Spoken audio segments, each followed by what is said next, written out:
Good day, everybody. I'm Daniel Barenboim, and I have the great pleasure to have a short conversation with Giuseppe Mentuccia, who is a wonderful pianist and conductor.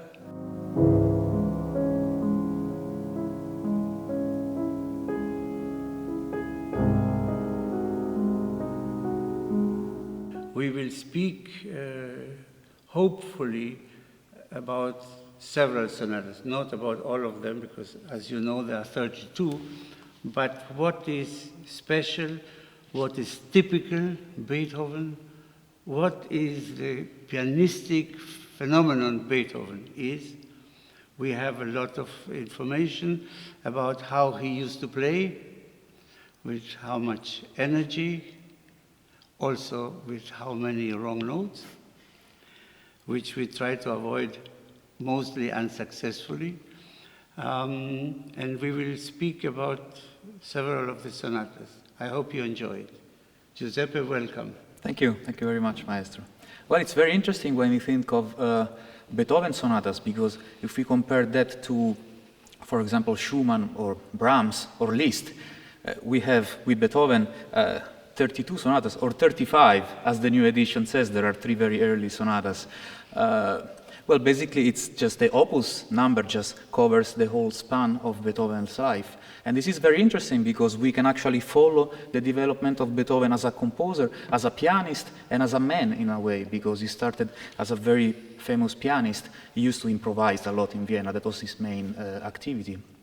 But then also his composition style changed throughout the whole throughout his whole life.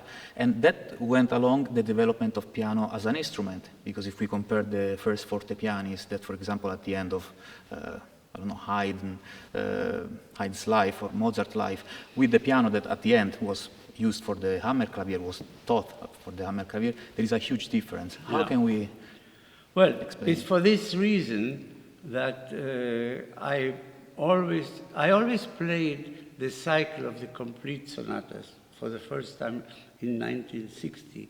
Until last year, I always played them not chronologically, because I always thought the public will not come to all the 8 evenings.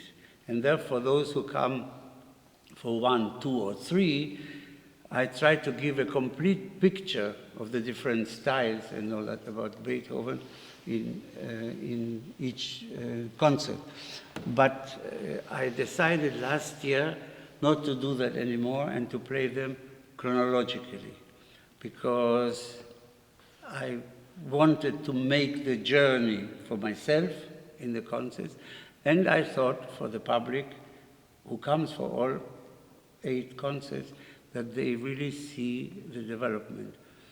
You know, every composer who wrote instrumental, vocal music and opera had one discipline which was and remained a kind of journal intime, really like a diary.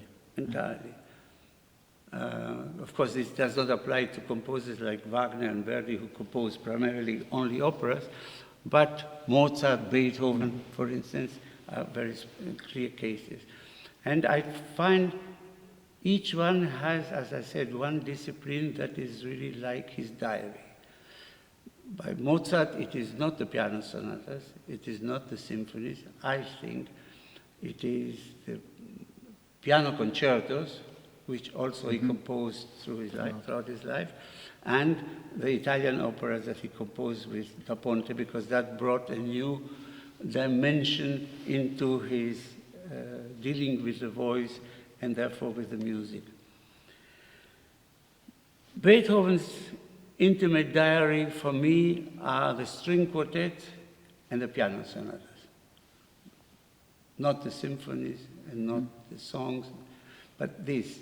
You feel how he, I won't say progresses, because it would be much too arrogant, but how he develops really from one sonata to the other. Sometimes you have sonatas that are 3 of them in one opus number, like opus 2, number 1 to 3, Opus 10, number 1 to 3, Opus 31, number 1 to 3, and they belong together in a certain way. Otherwise, he would have given each a different opus number. The piano, of course, developed quite dramatically from the first sonata, Opus 2, number 1, to the last one, Opus 111. But I think Beethoven imagined the future.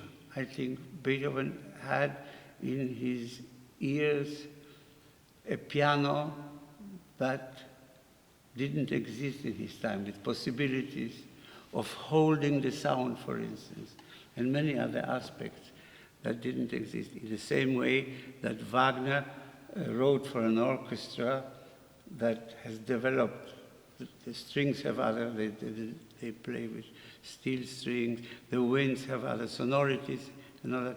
The great composers very often saw in advance the development of the instrument. It is true that the influence of Haydn is particularly strong in the early works of Beethoven. In a certain way, more than Mozart, even more than Mozart. And the first three sonatas are one unit in a way. The first and the second very similar, and the third already opens the way for what is to come later. It is more symphonic, it is of a grander form. Or virtuosic also. And a slow movement that already makes you anticipate the great slow movements of the later pieces, including the last one. Mm-hmm. He could never have written Opus 111 if he had not written the slow movement of Opus 2, number 3. And then the next one, Opus 7. These large slow movements, you have them less so in Opus 2, number 2, much more so in 2, number 3. Then you don't have it again until Opus 10, number 3, which starts as a development from Scarlatti almost, the first movement, and the slow movement of Opus 10, number 3 already has a Tristan chord in it. The harmonic language is so new, so developed. What does that mean, that the harmonic world is developed?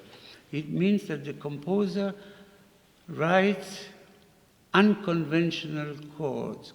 He writes chords that do not fit naturally in the tonality that one is playing or one is about to play.